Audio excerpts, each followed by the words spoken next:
Acreditare Gestores fornece consultoria estratégica para a melhoria contínua dos resultados desejados. Acesse nosso site acreditaregestores.com.br. Inscreva-se no nosso canal no YouTube Acreditare Gestores Associados.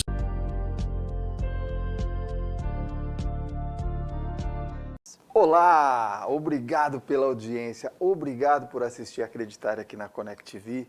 Vocês sabem que o meu sonho é um dia fazer um talk show com esse auditório cheio e eu estou sempre na busca disso. A gente já fez a Jornada do Sucesso, que foi um sucesso, e nós vamos repetir isso logo, logo. Aliás, a Connect TV está devendo essa série. Está devendo a série. Vou começar a cobrar o Filipão aqui para ver se libera essa série. Essa série está na hora de ir para o ar. Mas antes de entrevistar meu convidado, se você ainda não segue, comece a seguir. Se você tem amigos, comente com ele. Faça lá, dá uma compartilhada com ele. Comente e outra, pode falar mal, que eu vou responder. E se quiser falar bem, então, meu amigo, aí você fala com gosto, porque eu vou ficar muito feliz. E hoje eu vou provar que as mídias sociais funcionam. Há um tempo atrás, eu escrevi no meu Instagram que quem quisesse ser entrevistado pelo meu programa, bastava me chamar lá que eu ia ter o maior prazer de convidar. Eu acho que ninguém botou fé nisso, não. Mas olha, o Wellington Benga acreditou e ele está aqui. Não foi assim? Foi assim. Até porque, Ronaldo, eu tenho uma máxima que é assim, eu só tenho o não quando eu ouvir o não. Então, se você colocou lá, você tem interesse de ser entrevistado, mande uma mensagem. Mandei. Pois é. Eu acho que a pessoa pensa que a gente quer ganhar dinheiro dele. Eu te cobrei alguma coisa? Não, não me cobrou nada. Me deu a oportunidade, eu que ganhei. Ganhei a sua simpatia, ganhei a sua audiência, né? Ganhei o seu público para estar aqui, eu que ganhei. Eu fiquei muito feliz por dois motivos. Eu falei que eu ia te revelar aqui no... Sim. Eu tenho uma filha adolescente que, infelizmente, na pandemia entrou num estado de depressão. Quantos anos? Ela fez 18 agora, dia 24. Mas, graças a Deus, ela arrumou um namorado, mesmo assim. A vida, às vezes... A vida progride, sim. E o namorado é o Pedro, é João Pedro. Eu nunca sei se eu chamo ele de Pedro ou de João. João Pedro, muito obrigado aí por amar tanto a minha filha e fazer minha filha feliz e tirar ela dessa lacuna. Eu sou muito grato, além dos psicólogos e psicanalistas que ela passou. Mas o mais importante, meu amigo, é o título do que você me falou. Quando você falou, você me soou assim, puf. E era... Saúde mental dos adolescentes pós-pandemia. Exatamente. Quando você falou aquilo, eu falei, você já achou o ponto. Porque não é só eu. Eu pensei que era só eu. Eu também passo por isso, eu tenho 2 filhos e a pandemia criou um ambiente muito tenso para os adolescentes. Eles não estavam preparados para lidar com aquilo. A gente também não estava. Não. Mas eles sofreram mais do que nós. Com certeza. É a ausência, né? Aquela coisa de você ficar trancado. Existe uma questão que eu sempre gosto de trazer, que o nosso cérebro ele tem uma necessidade primária, que é pertencer. Então, eu lembro quando eu fiz faculdade de administração de empresas, há muito tempo atrás, tinha lá a teoria de Maslow.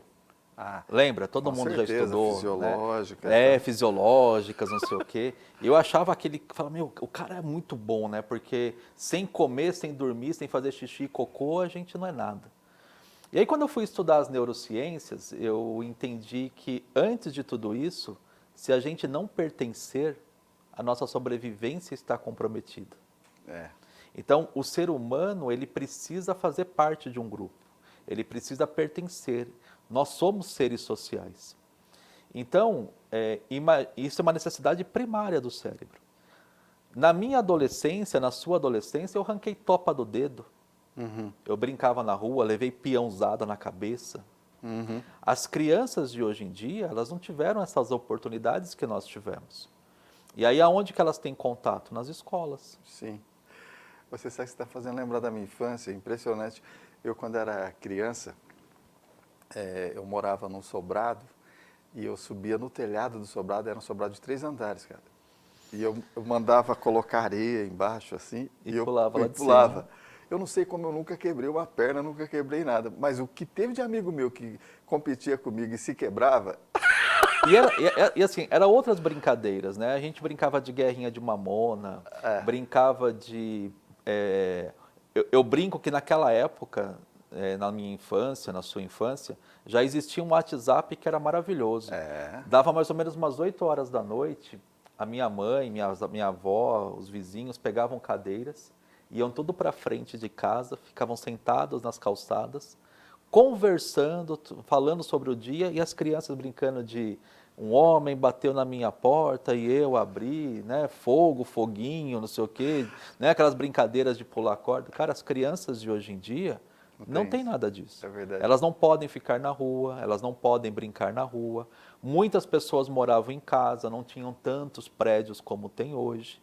Então, assim, a evolução, a modernização do mundo fez com que a gente perdesse contato, perdesse relacionamento, e isso ele é necessário para o nosso cérebro e para a nossa E sobrevivência. é legal, porque quando criança, eu resolvi aprender a tocar violão.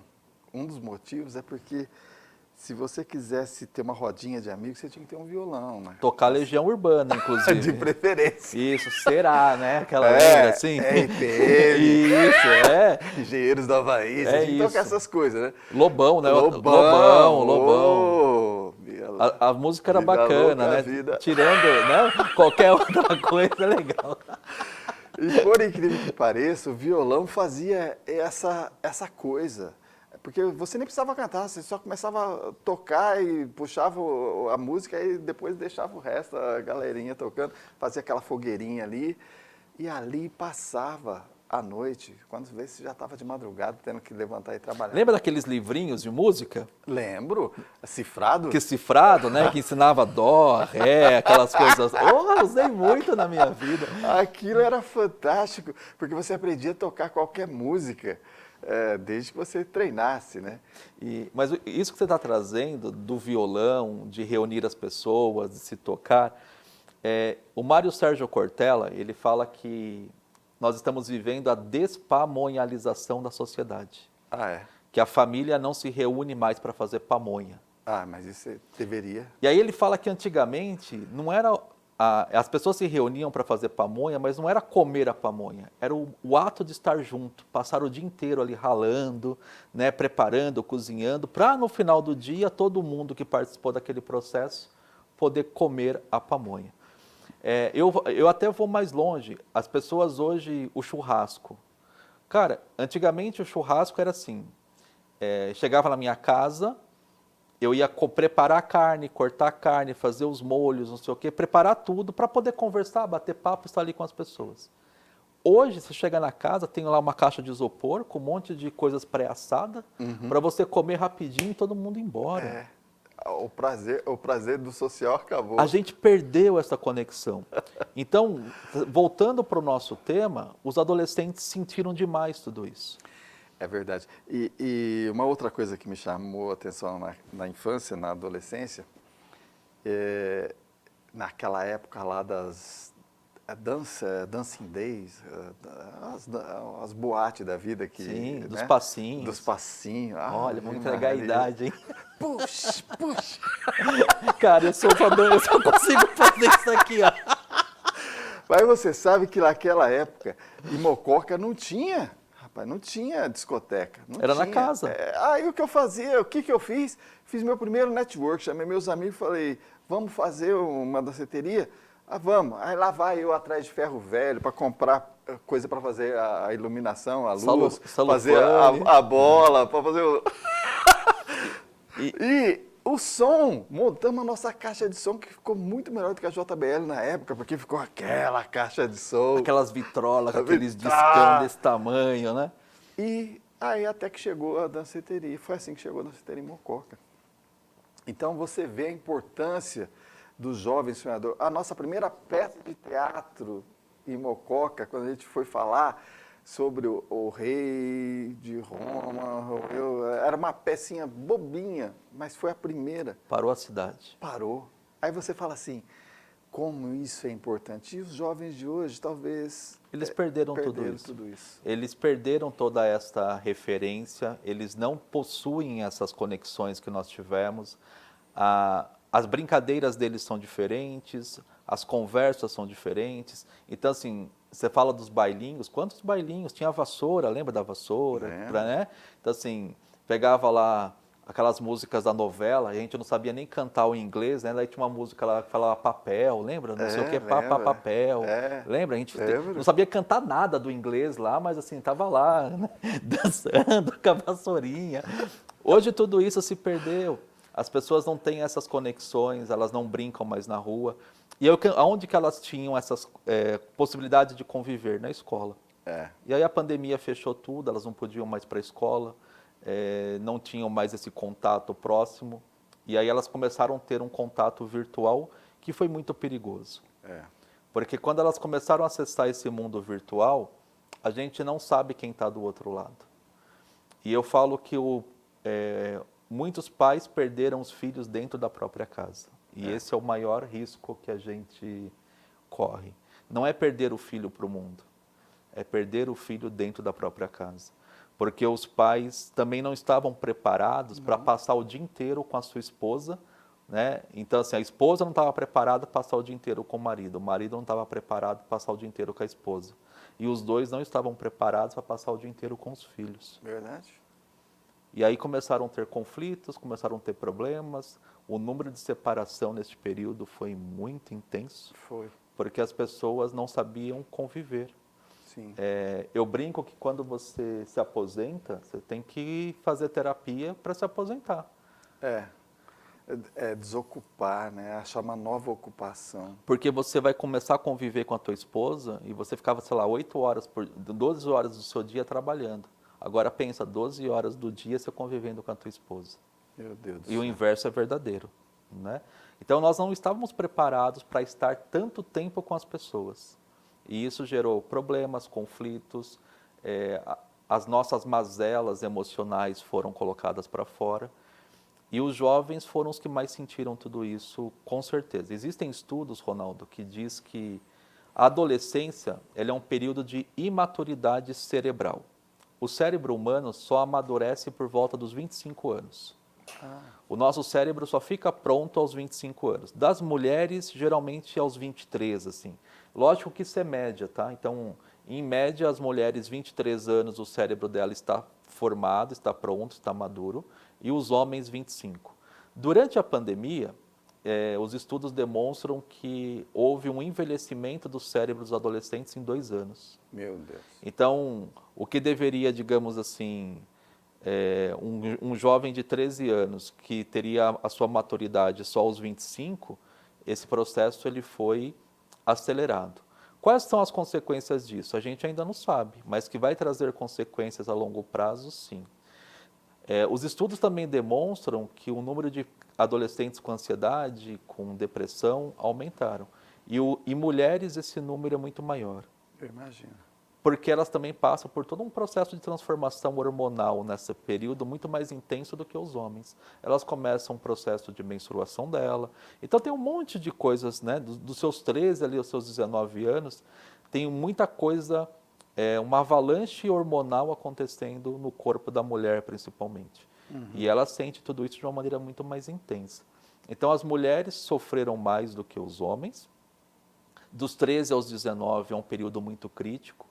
E o cérebro humano envelheceu 2 anos nesse período de pandemia. Pois é, Wellington. Vamos fazer um intervalo? Porque senão o nosso amigo diretor lá fica bravo. Mas estava tão bacana. Mas a gente vai voltar, rapidinho. Vamos tomar um café ou a água. Acreditare Gestores fornece consultoria estratégica para a melhoria contínua dos resultados desejados. Acesse nosso site acreditaregestores.com.br. Inscreva-se no nosso canal no YouTube Acreditare Gestores Associados.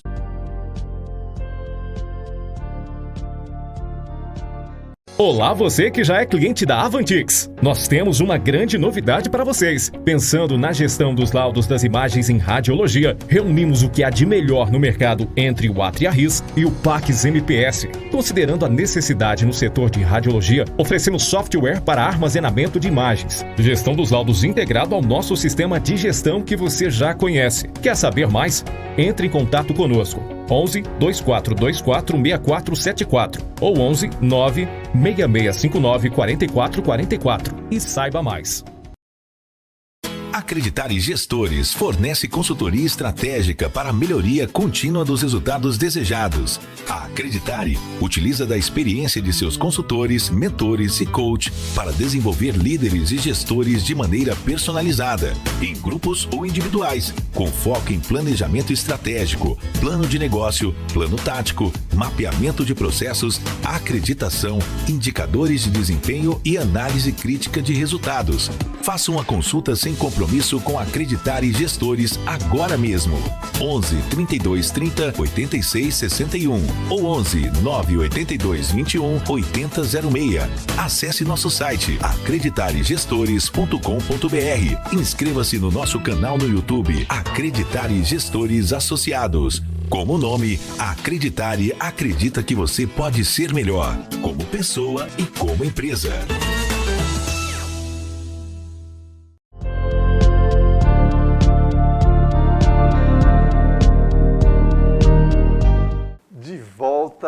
Hoje aqui com o Wellington Benga. Se você não acreditava que era possível, olha aí, ó, ele acreditou, você pode fazer a mesma coisa que ele. Vai lá, entra no Instagram, ou se você quiser, pega meu e-mail, lá tem tudo. Passa uma mensagem para mim, você vai falar comigo mesmo. E a gente, quem sabe, você não vai estar aqui um dia contando a sua história. Wellington, e eu vou levar ele lá para dar uma palestra no Nexo, já convidei ele. Sim, né? Sobre a geração do quarto. Dia 6 de julho. 7h30 da manhã. Ele vai dar uma palestra e você vai poder assistir, porque é online, é só pedir o link lá que a gente disponibiliza para você. Me conta uma coisa, teve muita briga na pandemia dos casais? Olha, vixe Maria. É o que nós estávamos comentando aí no slide anterior, né? Cara, a gente não estava preparado para conviver tanto tempo juntos. Não. Não estava. Não. Eu falo para as pessoas que assim, quando você namora, olha que coisa legal, quando você namora, brigou, cada um vai para tua casa, tá tudo bem, acabou. No outro dia já tá com saudade. Aí né? no outro dia, não sei o que, amorzinho para cá, amorzinho para lá, me desculpa, tudo bem. Na hora que você casa, cara, não tem como você ir embora para outra casa. Às vezes dormir no sofá só não dá certo. Não dá certo. Você está ali, está dividindo o mesmo espaço, o mesmo ambiente. E aí você se depara com a pessoa o tempo todo. Então, assim, a gente já não sabia conviver de uma maneira muito verdadeira, assim, muito intensa. Já tinha problemas lá atrás. A pandemia só potencializou tudo isso, porque as pessoas não estavam preparadas para ficar o dia inteiro dentro de casa, o dia inteiro com o marido, o dia inteiro com as crianças. E aí, assim, a gente se revelou, muita coisa que a gente tinha dentro de nós escondido veio para fora, os nossos dragões que estavam adormecidos. Então, nesse período, aumentou demais a violência contra a mulher.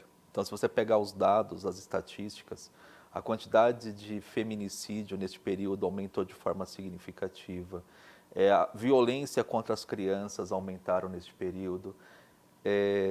E aí violência tanto física como sexual. Então, assim, esse período da pandemia, ele foi algo, assim, muito punk, né? Digamos assim, muito forte, porque os estragos foram grandiosos. As estatísticas estão aí, elas não deixam a gente mentir. E os resultados de tudo isso ainda vão acontecer nos próximos anos, porque a gente criou muitos conflitos e muitos problemas emocionais nas pessoas. E como ajudar essas pessoas? Como ajudar, como fazer essas pessoas voltarem a se reconectar? Primeiro eu falo que as pessoas precisam querer ajuda. Elas precisam reconhecer que não está legal e que elas precisam buscar ajuda. Muitas vezes dá para sair do fundo do poço sozinho. Eu falo que a nossa vida, ela é feita de altos e baixos, assim, né? E esses gradientes entre os altos e baixos, ele não pode ser uma coisa muito, né? Ele é um gradiente, então a nossa vida é os altos e baixos dentro de um gradiente razoável. Quando começa a ter muitas oscilações de uma maneira muito intensa, é hora de você buscar ajuda. Porque muitas vezes você está lá embaixo e você não tem forças para poder conseguir subir toda a ladeira que você precisa subir novamente para chegar ao patamar que você estava. Então, é preciso reconhecer que não está tudo bem, que terapia não é coisa de louco, porque as pessoas ainda têm muito preconceito em fazer terapia. Tem coisas que precisam sim tomar remédios, e eu não quero tomar remédio, mas tem situações que somente o remédio vai ajudar nesse processo de recuperação. Para destravar, né? Uma depressão, por exemplo, ela envolve questões químicas no cérebro. A terapia ela é importante? Mas muitas vezes só a terapia não é suficiente. Uma depressão precisa de um olhar multidisciplinar. Então eu sempre falo, olha, se você tem um psicólogo, vai lá no seu psicólogo, se você tem um terapeuta, vai no seu terapeuta, busque um psiquiatra, veja a medicação adequada para recompor essa questão química. Se você acredita em alguma questão, né, se você tem uma espiritualidade desenvolvida, trate da tua espiritualidade, se apegue à tua espiritualidade, porque católico, crente, espírita também sofre de depressão. Lógico. É gente. É gente, e tem pessoas... Acho que até os cachorros hoje estão sofrendo depressão. E as pessoas acham que, não, eu acredito em Deus, eu não vou sofrer depressão. Cara, tem coisas que não é o acreditar ou desacreditar, tem coisas que são maiores do que... não é maior do que a nossa fé, mas são coisas que faz parte do nosso mecanismo, do nosso organismo, da nossa vida, né? Da nossa máquina. Então a máquina vai apresentar defeitos em algum momento, a gente precisa corrigir. Deixa eu te falar uma coisa importante. O que eu mais atendi nesse período foram mulheres que estavam num relacionamento tóxico e elas não conseguiam se desprender de um relacionamento tóxico.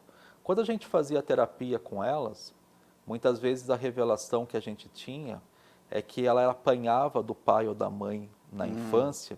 E o pai falava assim, eu estou batendo em você porque eu te amo. Um dia você vai me agradecer por isso que eu estou fazendo. Dói mais em você do que em mim. E aí aquela criança aprendeu que apanhar é amor. E aí hoje ela está num relacionamento que ela sabe que ela está sendo violentada, que ela está apanhando, que ela está sendo abusada, mas que de uma certa maneira para o cérebro dela aquilo é amor. E aí você precisa fazer um processo de desassociação, muitas vezes, para que a pessoa consiga viver. Os adolescentes, da mesma maneira. Os pais estavam trabalhando, os pais não estavam dentro de casa, e de repente você começa a ver um monte de grito, um monte de discussão. Aquilo vai se conectando, criando uma conexão, uma associação com aquela criança, e ela vai ter estragos em algum momento da vida dela, com certeza. Que chique. É muito chique bacana. Seu pensamento. Você está de parabéns, Wellington. Eu acho que Eu que agradeço. As pessoas precisam ouvir mais essas coisas. Eu fico feliz que o meu programa esteja servindo para chegar em várias casas, se Deus quiser, e para ajudar eles a encontrar a solução. Está chegando no mundo, meu querido. É isso aí. Eu nem te falo que esses dias o cara lá de Portugal mandou lá, olha... A gente tem que falar bom dia, boa tarde, boa noite, porque a gente não sabe que horário que a pessoa vai assistir. É verdade. E esse é o maior barato da televisão, porque no YouTube você até mede, agora na televisão você não sabe para quem chega, né? E de que maneira chega. Mas é sempre bom. Se a gente conseguir chegar, uma alma ser tocada, ser transformada, já valeu a pena. É exatamente assim que eu penso. Salvamos uma pessoa, salvamos uma vida. É isso aí. E você, eu sei que talvez isso não tenha nada a ver, mas é uma curiosidade que eu tenho. Eu vejo que muitas pessoas, às vezes, vai para o mundo da droga ou do alcoolismo, aquela coisa toda. Isso é uma forma de disfarçar essa depressão? De tentar fuga? Disfarçar? Uma forma de fuga? Eu vou te dizer que não. Tá. Muitas vezes, a droga está associada alguma questão de prazer que está sendo trazido para a pessoa. Eu lembro de um rapaz que eu fiz um atendimento, que ele começou a usar droga muito cedo, e ele, na terapia, a gente trabalhava que a sensação da droga para ele era como se ele estivesse surfando. Então ele associava a droga com a experiência do surf. E aí a gente consegue fazer uma desassociação? Uma assim? desassociação muitas vezes e você conseguir trabalhar. Lógico que a droga, né, envolve um tratamento químico, envolve é muito maior do que tudo isso. Mas dá para você trabalhar com uma terapia bem direcionada, você conseguir descobrir por que aquela pessoa entrou dentro do processo de droga e aquilo se associou ao quê? Qual o prazer que a pessoa estava tendo? Qual a recompensa? Porque assim, pornografia é dopamina barata, né? Então, pornografia é dopamina barata. Eu falo que a droga também é dopamina barata. Só que assim, quando as pessoas experimentam proibido, experimentam a sensação de flutuar, de viajar, de... Sair do seu estado. ela fala, cara, isso aqui é bom demais. E aí ela fala, não, eu vou usar isso. Aí começa usando um pouquinho, amanhã um pouquinho não resolve, aí amanhã mais é um pouquinho ao quadrado, no outro dia um pouquinho ao cubo, e aí cria um processo de Aí vem o dependência. vício. Aí vem o vício. Todos nós somos viciados em alguma coisa. Né? Então, todo mundo tem algum tipo de vício. Alguns mais prejudiciais, outros menos, mas todos nós temos um pouquinho de vício. Isso aqui é um tema legal para a gente conversar numa outra oportunidade. Para o podcast que eu te falei que a gente vai acabar gravando. Eu tenho muitos atendimentos de pessoas que as histórias delas com as drogas é umas coisas loucas. E a gente só fala da droga, mas tem o alcoolismo que eu acho que é muito importante, porque isso está muito popular hoje. Hoje eu vejo pessoas com 18 anos já com todos... Mas isso está muito associado assim, existem 8 bilhões de ambientes no mundo, olha que coisa legal, né?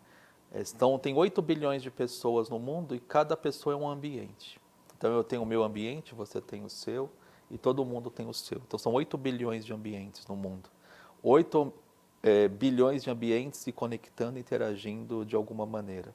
E aí para ser aceito, a gente acaba fazendo o que o grupo está fazendo. Então assim, então eu estou saindo com um grupo de amigos. E aí tá todo mundo bebendo, e aí eu não bebo. Aí todo mundo fala, você é chato, você não bebe, não vou te chamar. Então eu vou beber um pouquinho. Então, de novo, para você pertencer, para você ser aceito, você se adapta àqueles ambientes. E aí você não está preparado muitas vezes para isso e você vai potencializando toda essa sua experiência e trazendo os estragos que qualquer droga, qualquer tipo de vício acontece na vida. Mas tem muita cultura do ambiente. Se o seu pai... você cresceu num ambiente, vendo teu pai bebendo, e todo mundo bebendo, a chance de você também beber é grande. É maior. Teve um dia, é triste o que eu vou dizer, mas é uma grande verdade, eu sempre conto isso. A minha esposa, eu não bebo nada de álcool, uma decisão minha, eu não bebo nada. Mas minha esposa gosta de beber as suas cervejas, né? Mas ela bebe... A cerveja não tem álcool. Ok, ela bebe uma vez ou outra, né? E eu tenho 2 filhos, mas foi engraçado que um dia um filho falou assim, quando eu crescer eu vou tomar cerveja. Aí eu peguei e falei assim, olha aqui o que você está fazendo, né? Você judiou dela. Eu judiei dela. Eu falei assim, olha, é legal você ter a sua experiência, o seu prazer, tá tudo bem você gostar de cerveja. Mas a gente precisa ensinar que essa criança, né, sobre a cerveja. Tá tudo bem quando ele crescer beber, mas a gente precisa falar para ele, não é que ele não pode beber a cerveja. A gente tem que alertar ele das consequências de beber muita cerveja. É verdade. Né? Então, eu falei para ela, tá tudo bem a gente falar para ele, pode beber. Mas alerta ele quais são as consequências. Eu nunca falei para o meu filho, não use droga. Eu falo para ele assim, filho, olha, você quer usar droga? É uma escolha sua. Mas as consequências de usar drogas são essas. Então eu sempre falo, a gente tem que alertar das consequências. E eu não posso interferir na escolha dele. Né? Então, o meu filho, Júnior, saudade, Júnior. O Júnior, ele estava sempre empolgado com a cerveja, e aí eu botava o uísque em casa, o uísque sumia. Botava o uísque em casa, o uísque sumia. Aí eu peguei e falei assim, quer saber uma coisa, vou dar um porre nesse cara. Vamos tomar junto. Para ele ver o que é o uísque. Aí ele tomou o porre. No outro dia ele acordou tarde, ele falou assim, pai, nunca mais quero beber uísque. Eu economizei no uísque. Mas você teve uma experiência bacana, né? De estar junto com teu filho, de tomar o uísque, de conversar, né? E ficou mais essa memória, você pode ter certeza, do que as outras coisas. Pode ter certeza. É sempre um prazer você levar o seu filho e participar com o seu filho, seja o momento que for. A gente precisa retomar esses momentos de diálogos em família. A gente está presente, mas não está disponível. Isso é muito forte. E eu tinha o hábito de levar ele, às vezes, em um boteco, outro que eu gosto do boteco não pela bebida, pela comida. O ambiente do boteco é bom, o ambiente do boteco, é demais aquilo. Se as mulheres soubessem como que é um ambiente de boteco, elas deixariam todos os homens ir para o boteco, cara. O ambiente do boteco é aquela coisa de você falar assim, liberdade, agora eu vou... E não é nada, você não vai fazer nada. Tem cada dançarino no boteco que as pessoas... Né? E é homem dançando com homem, gente. É que nem o efeito de pescar, que pescar que nada, mas é pescar. É bom, a gente fala, ó, mulheres precisam frequentar os botecos. É isso aí. Mas olha, está terminando o nosso programa, infelizmente. Eu gostaria que para aquela câmera você passasse seus telefones, vai que a pessoa quer fazer uma terapia com você, como é que se acha?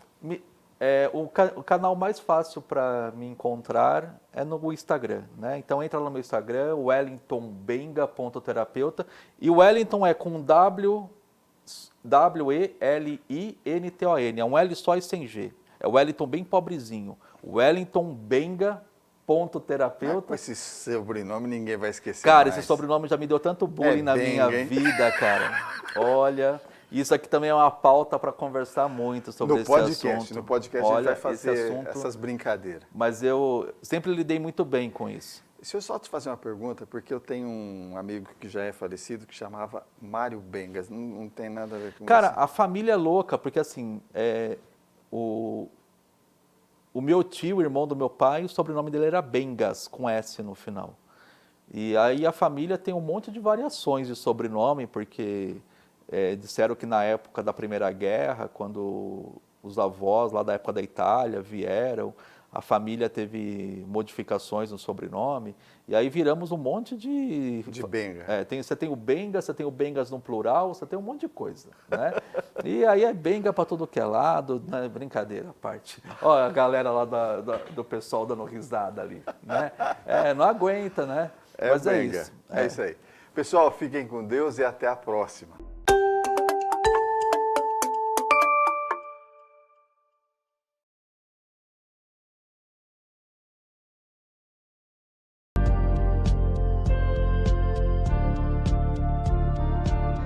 Acreditar em Gestores fornece consultoria estratégica para a melhoria contínua dos resultados desejados. Acesse nosso site acreditaregestores.com.br. Inscreva-se no nosso canal no YouTube Acreditar em Gestores Associados.